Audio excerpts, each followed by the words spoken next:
Muito bem, muito bem. Abra sua Bíblia em Hebreus capítulo 2.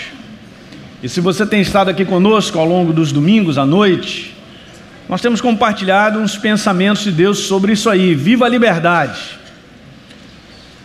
Eu tenho dito isso para você. Se você é novo, está ouvindo também pela primeira vez, você pode encomendar depois dos CDs para você ter essa imagem aí dentro de você a respeito da palavra.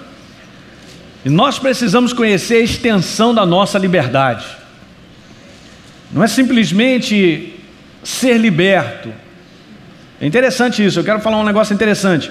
Não é simplesmente ser liberto, é você ter a chave para nunca mais ser preso. Opa, olha aí, que diferença é essa? É total. Porque na cruz do Calvário, vai abrindo, em Hebreus capítulo 2 eu vou conversando. Na cruz do Calvário Jesus nos libertou. Ele nos libertou da nossa natureza decaída, da iniquidade, do pecado, da filiação que nós tínhamos com as trevas. Ele nos libertou inteiramente. E a amplitude dessa liberdade é muito grande. E eu digo para você que a igreja do Senhor precisa conhecer, ela precisa viver essa liberdade. Ela precisa se manter em liberdade até o final. Porque as oportunidades de nós sermos presos novamente é muito grande. O inferno é sempre persistente em te perturbar. Alguém sabia disso ou não? Ou só eu que tenho essa revelação? Eu vou continuar. O cara é perseverante, ele aprendeu a ser perseverante, a perturbar. Mas não significa que ele perturba, ele vai te vencer. Porque você tem a liberdade nas mãos. Diga aleluia, você tem a chave. Então é muito legal sobre isso. Porque até mesmo em Mateus, quando Jesus diz assim, ó Pedro, eu vou te dar as chaves do reino de Deus. As chaves do reino de Deus, gente, são conceitos, são pensamentos de Deus poderosos para te manter em liberdade. Você abre portas, você segue adiante, você vê Deus cumprindo o propósito que Ele tem na tua vida. Oh, glória! Ok. Vamos ler esses três textos aí, Hebreus 2, 14, diz, visto, pois, que os filhos de Deus têm participação comum de carne e sangue, destes também ele, Jesus, igualmente participou para que por sua morte, graças a Deus, ele destruísse, em outras traduções, derrotasse aquele que tem o poder da morte, a saber, o diabo, e livrasse, libertasse todos que pelo pavor da morte estavam sujeitos à escravidão por toda a vida. Alguém diga amém, é isso aí. Olha que coisa maravilhosa. Você entende? A obra de Jesus Cristo é uma obra libertadora. Veja aí Gálatas capítulo 5, verso 1, Paulo uma vez, ele ciente disso, ele tinha ciência do tamanho da liberdade conquistada na cruz do Calvário. Ele disse para mim e para você como igreja, diz lá, para a liberdade foi que Cristo nos libertou, aleluia. Então agora, ele dá um recado para mim e para você de maneira até imperativa, permanecei pois firmes, igreja, e não se submeta de novo a jugo de escravidão, ok? Colossenses capítulo 1, verso 13 e 14, vai andando aí na sua Bíblia. Vamos lá, está tudo escrito.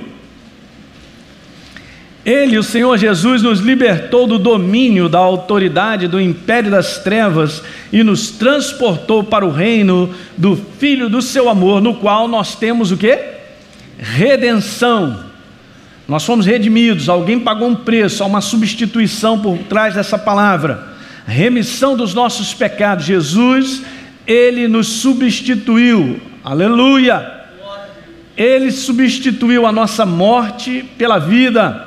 Hoje nós temos a vida dele, obra feita, obra realizada. Muitas coisas nós falamos, mas hoje eu quero rapidamente terminar falando sobre exatamente isso aqui que está em 2 Coríntios capítulo 4.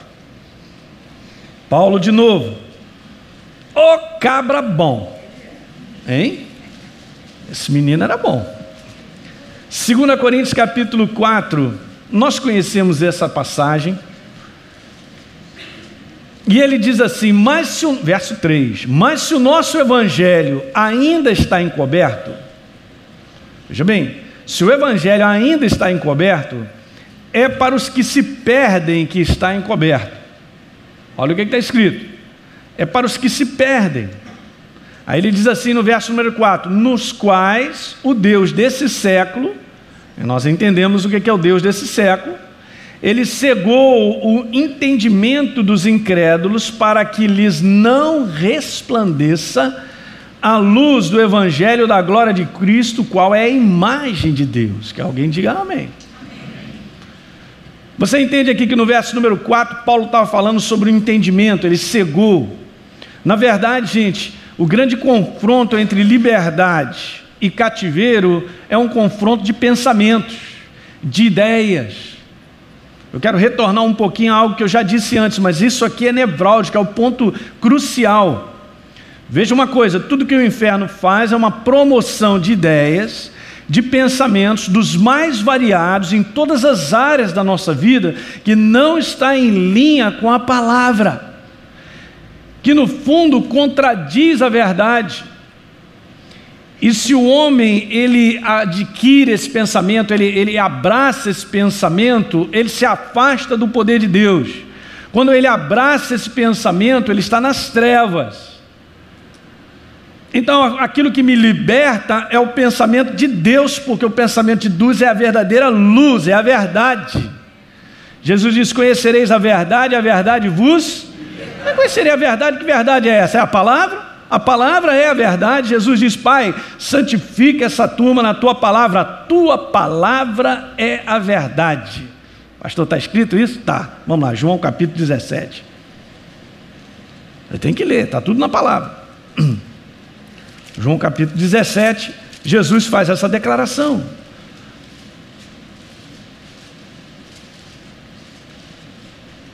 Ele diz assim no verso 14: eu lhes tenho dado a tua palavra, Senhor, e o mundo, 17, João 17, 14, e o mundo os odiou, porque eles não são do mundo, como também eu não sou.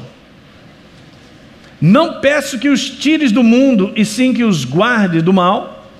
Eles não são do mundo, como também eu não sou. Santifica-os, aleluia. Na verdade, a tua palavra é a verdade.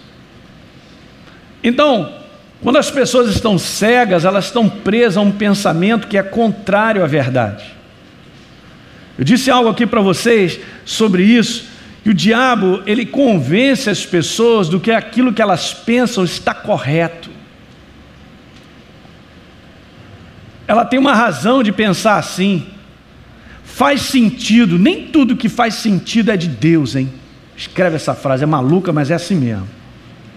Como é que faz sentido? É claro, para concluir, tal. Não, nem tudo que faz sentido é de Deus. Muitas vezes o que faz sentido é uma inspiração apenas lógica, de uma razão, de um raciocínio. E se nós não tomarmos cuidado de não checar com a verdade, nós podemos deteriorar a nossa vida por completo, gente. Depois não vamos compreender por que nós não estamos firmes, por que não há alegria, por que não há ânimo, por que não há força. Por quê? Porque o meu pensamento tem sido trocado. Pastor, mas a igreja não tem mais esse problema, porque ela agora é de Jesus. É pouco, é muito pouco ser nova criatura. É preciso ser transformado nessa verdade, é preciso ser renovado dia após dia nessa verdade. A igreja, ela tem que se fundamentar nesse aspecto. Eu preciso mais de Deus. Quando você fala eu preciso mais de Deus, não é necessariamente estar em mais uma reunião, o que é importante.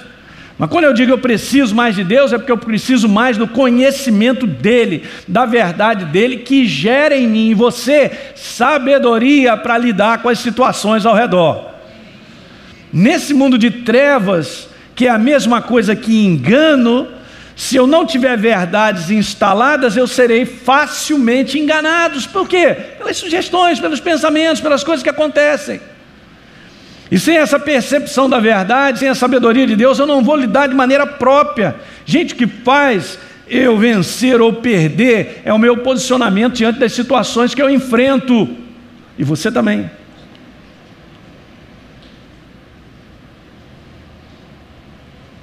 É incrível, né? Mas está na mão do homem a decisão da vida dele.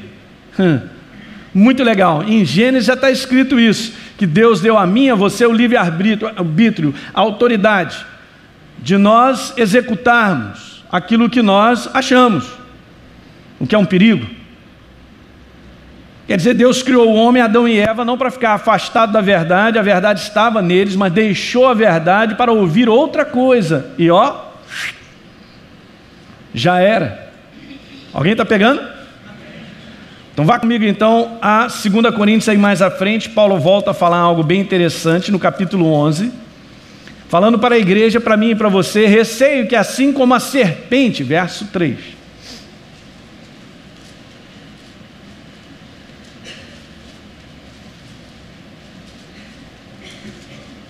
Então, veja só, ele diz, isso não é novo, hein, gente? Continua sendo o mesmo. Porque enquanto nós estivermos vivendo ainda, não somos desse mundo. Que alguém diga aleluia. Não somos ETs, mas não somos desse mundo, aleluia. Olha aí, mas não somos mesmo. Então, se eu não sou desse mundo, eu sou de um outro, eu sou de um outro reino. A lei do outro reino é que governa a minha vida, é que comanda a minha vida. Se nós aprendermos, isso aí é regra fato, se você aprender a andar todos os dias da sua vida, baseando a sua vida com base na verdade, na palavra, a tua vida cresce, progride, você avança, você vence. Então Paulo diz assim: olha, eu estou com receio de que assim como a serpente enganou Eva com a sua astúcia, assim também seja corrompida, grifa aí na tua Bíblia, a vossa mente, e vocês se apartem da simplicidade, da pureza devida à palavra, que é a verdade, essa simplicidade da palavra. Ora, se na verdade vindo alguém prega outro Jesus que não temos pregado, ou se aceita outro espírito diferente que não tendes recebido, ou evangelho diferente que não tendes abraçado, esse de boa mente vocês toleram. E Paulo estava falando num contexto de alguém vir falando bobagem, no nome de Deus. Mas o que mais acontece é todos os dias nós sermos bombardeados de ideias, sugestões e pensamentos contrários à palavra. Todos os dias. Pastor, como é que eu venço? Com a verdade, com o pensamento da palavra. Nós deveríamos ter isso já como um manual. Se eu estou enfrentando situações e está deixando a minha cabeça confusa, porque o inferno está me perturbando, vá à palavra, e a palavra vai te limpar. Deus vai falar contigo, Ele vai te dar a direção, Ele vai te dizer o que é o certo, o que é o errado. A missão do Espírito Santo é nos guiar à verdade, gente. No mundo de trevas, eu e você temos um companheiro maravilhoso, a própria pessoa do Deus vivo, está em mim e você, para nos guiar, para nos dirigir à verdade. Você quer saber o que está acontecendo contigo? O Espírito Santo te fala. Ele te mostra. Basta que nós então guardemos um tempo para isso, para que nós prestemos atenção, que a gente dê mais atenção à palavra e à presença dEle, e Ele nos falará. Só eu estou animado? Não. Porque em 2011 nós vamos entrar num ano nesse mundo de muitas situações de trevas, mas nós vamos seguindo adiante. Eu tinha dito há um tempo atrás, eu quero repetir essa frase para você guardar e não esquecer: a maior prisão que existe chama-se uma mentalidade errada. Jamais diga assim: eu sei, eu penso, é assim que eu penso, é dessa maneira. Não faça isso, você tem que checar se está em linha com a verdade, porque isso tem destruído casamentos, tem destruído famílias, tem tirado a alegria nossa, tem tirado a nossa esperança, a nossa visão para frente em muitas áreas, tem feito que nós tomemos decisões que depois a gente se arrepende o resto da nossa vida. Olha aí, fala a Deus.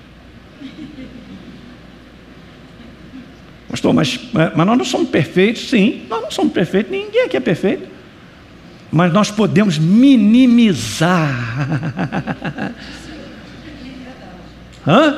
Podemos minimizar demais muitas coisas se nós tivéssemos um pouquinho mais de reflexão na palavra, um pouquinho mais de meditação na palavra. Não, Senhor, fala comigo, aleluia. Eu disse para vocês aqui no último encontro que a gente estava falando sobre isso, que a nossa carne, ela tem uma impulsão sempre a quebrar a nossa vida. E eu não posso permitir que ela governe, ela tome decisões, que quando ela tem aquela inclinação e ela quer comandar, a gente tem que segurar. Eu gosto demais do que está em Provérbios 19. Eu sempre usei isso aqui como regra. Bom, olha só, eu prefiro ficar atrasado do que adiantado e perder a rota. Elinho, mas muitas vezes você é meio lento. Amém. Eu prefiro ser lento na certeza do que ser apressado e quando eu voltar estou todo quebrado. Então, Provérbios 19, verso número 2. Que verso é esse, gente? E diz que não é bom proceder sem o quê? Essa palavra aí no original é muito mais do que refletir. Que refletir? O pessoal nem reflete, a carne não reflete. Ela manda ver. Ela acha que está com razão. Ela acha que aquele pensamento dela é o perfeito e tal. Não dá oportunidade para checar na palavra se aquilo ali é correto. Porque se não for correto, se não for verdade, não vai gerar vida, não vai gerar edificação. Alguém está pegando? Isso destrói, gente. É muito mais do que refletir, é meditar. É deixar que Deus diga algo. Engraçado, nos combates que o povo passou no Velho Testamento, em situações que os profetas passaram, e a nossa vida não é diferente. Quando Deus ele diz algo, bom, as trevas foram quebradas, as barreiras foram quebradas, porque Deus disse algo. E na verdade, quando Deus fala algo, Ele está nos posicionando, Ele está te dando uma direção, Ele está te inclinando a fazer a escolha certa. Alguém entende isso aí? Então não é bom proceder sem refletir. E a palavra pecar é errar, né? E erra quem é precipitado, né? Não é isso aí? Por quê? Por que as coisas têm que ser tudo na velocidade ou tem que ser feita assim? Não é assim a vida, gente. Isso é uma ilusão que o inferno criou para que as pessoas não pensem.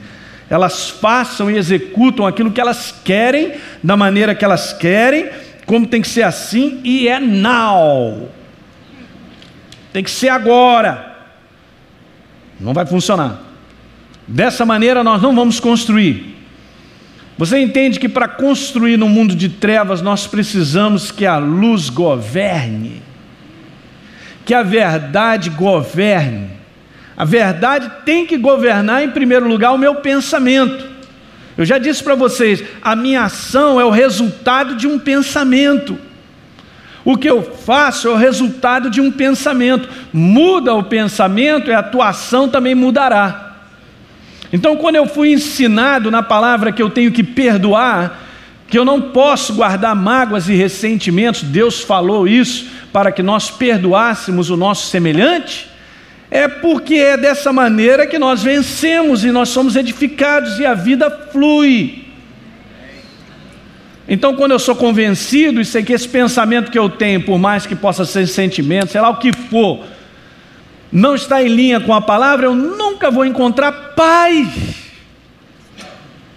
A pior coisa que pode acontecer, gente, é nós sermos novas criaturas e o nosso coração não está em paz. Isso é um sinal de que eu tenho sido governado por pensamentos que estão distantes da verdade.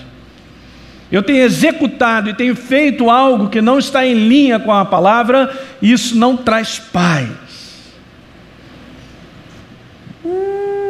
Você já viu?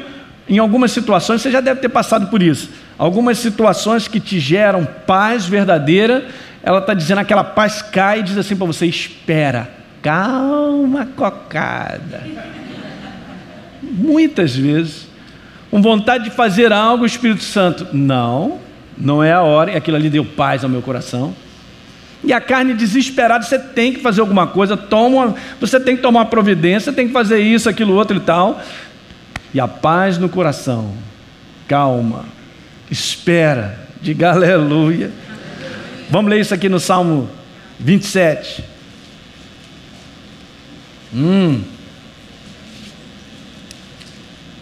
Está ajudando? Aleluia.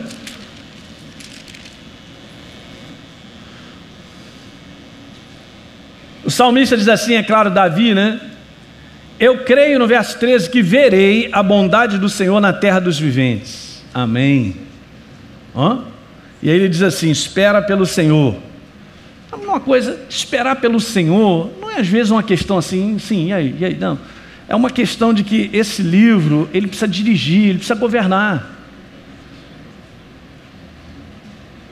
Espera pelo Senhor, tem bom ânimo, Elinho, fortifique o seu teu coração. Mais uma vez, espera por quem? Pela verdade. Vou te falar uma coisa, na edificação e na construção da nossa vida, Deus tem o seu ritmo. Agora. Pastor, mas a minha vida tem que ser resolvida em 1 ano. Eu tenho que acertar isso aqui no outro. A gente fica desesperado. A maior ilusão do ser humano é achar que a sua vida é construída em 1 ano. Quando na verdade é um processo de anos e nós temos que entrar no ritmo do Espírito do Senhor. No ritmo daquilo que Ele traz a cada momento. Essa é uma igreja guiada, essa é uma igreja dirigida pela verdade. Eu vou te falar, essa é a igreja que sempre vencerá as trevas. Guarda isso no teu coração. Deus trabalha, palavrinha difícil para o ser humano entender e trabalhar bem com ela, uma coisa chamada tempo. Porque tudo tem que ser para ontem. É verdade ou não? É isso aí, tudo tem que ser para ontem. Vamos exercer paciência.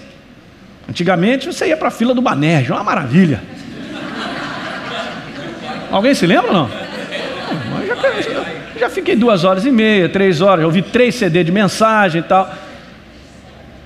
Mas tem que estar lá. Vai fazer o quê? Vai esganar? Tá.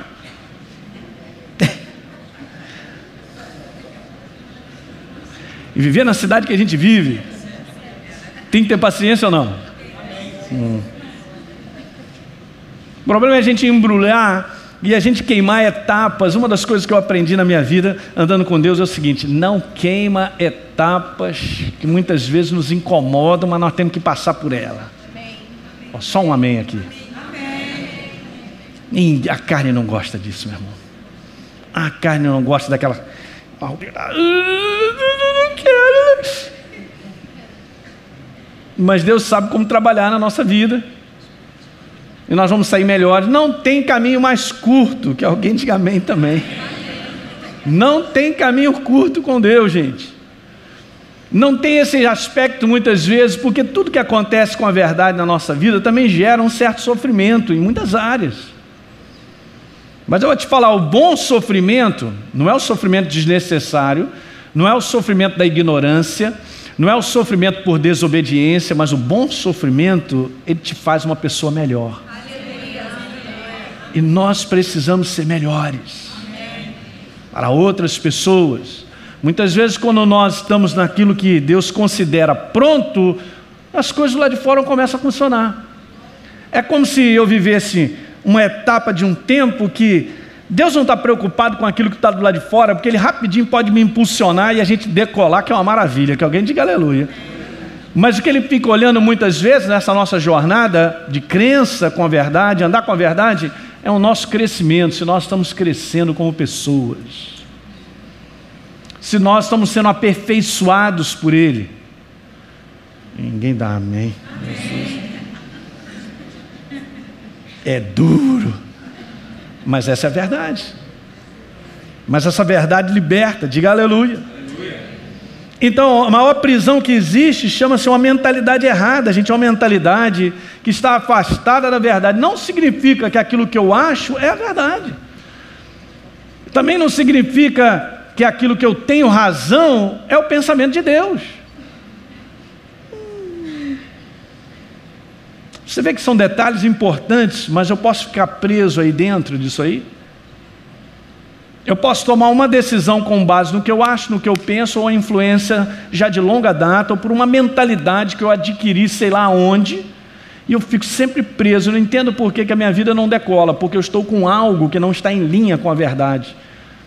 E é óbvio, eu tenho executado aquilo tem sido a minha maneira de viver. Não vai funcionar, gente, não vai funcionar, não vai te dar vitória, não vai me dar a mim, a você vitória. Vamos aí, Eclesiastes, para a gente terminar. Já? Quer mais? Então vamos embora. Eclesiastes. Está falando ao coração. Esses livros maravilhosos, né? Pastor, onde é que fica Eclesiastes? Vai andando aí, que você acha? Antes de Apocalipse. Muito bem dito, é isso aí. Olha, Eclesiastes, capítulo 8.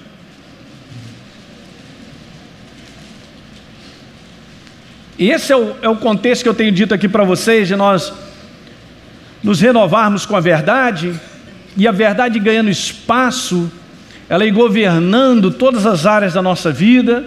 Então, nas áreas da nossa vida de relacionamento, eu tenho bastante verdade dentro do meu coração, na área de finanças, em qualquer área. Você acaba se tornando na prática aquilo que precisa ser, um sábio. A sabedoria, gente, que dá vitória, é a sabedoria que vem de Deus, que é a sua palavra. Diga aleluia, é a mesma coisa. Pastor, mas o que adianta a sabedoria sem executá-la? Exatamente, esse é o problema. Muita verdade sem executar não vai fazer a menor diferença na minha vida. Mas justamente aquilo que eu executo, eu me torno um sábio. Então, aqui diz assim, em Eclesiastes 8, no verso número 5, a segunda parte, diz assim. É interessante, vamos à primeira, porque diz lá, quem guarda o mandamento, quem guarda a verdade, quem tem verdades instaladas e delas, permite que a sua vida ela flua nessas verdades, não experimenta nenhum mal. O coração do sábio, ele conhece o tempo e o modo.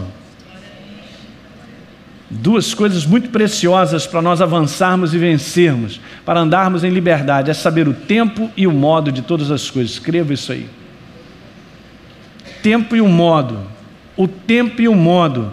Porque para todo propósito há tempo e modo. Muito legal. Eu vou dizer para você, tempo e modo requer de mim e de você sempre esse comportamento de esperar, de meditar na verdade, de deixar que a voz de Deus te dirija.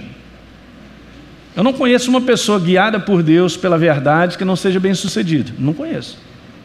Não estou dizendo que ela não enfrente problemas, todos nós aqui enfrentamos lutas e situações que nós nem esperávamos, não é verdade? Mas qual é o meu comportamento nessas situações que eu enfrento? Aí está a diferença. Que tipo de sabedoria eu tenho colocado em prática? A humana, a da razão, a do meu direito, aquilo que eu acho, que eu penso, ou aquilo que Deus tem a dizer, gente? O que Ele nos mostra? Porque se nós estivermos debaixo dessa inspiração de Deus, nós vamos saber o tempo e o modo da execução. Há muitas coisas que é um pouco mais para frente na tua vida. Então não fica desesperado, vai chegar. Aprenda a viver o dia de hoje e certificar o teu coração que você está em paz. Pastor, mas eu espero tanta coisa, eu espero isso, eu espero aquilo outro. Amém. Chegará. Esse dia chegará, diga aleluia. Mas vamos viver o dia de hoje aproveitando a sabedoria que nós temos de verdade para vencer as trevas, sabe? Essa é a verdadeira liberdade. E não permanecer preso, eu sou nova criatura e estou preso aí o que eu acho, que eu penso, eu toco a minha vida como eu acho. Não vai funcionar, você é nova criatura, você pertence a Deus. Você é corpo de Cristo. Corpo de Cristo não é um acéfalo, não tem cabeça. A cabeça é o Senhor, o Rei da Glória, é a sua palavra, aleluia. O corpo tem que funcionar com base com a palavra, gente. Eu tenho que me convencer disso. Assim, então, eu andarei em liberdade.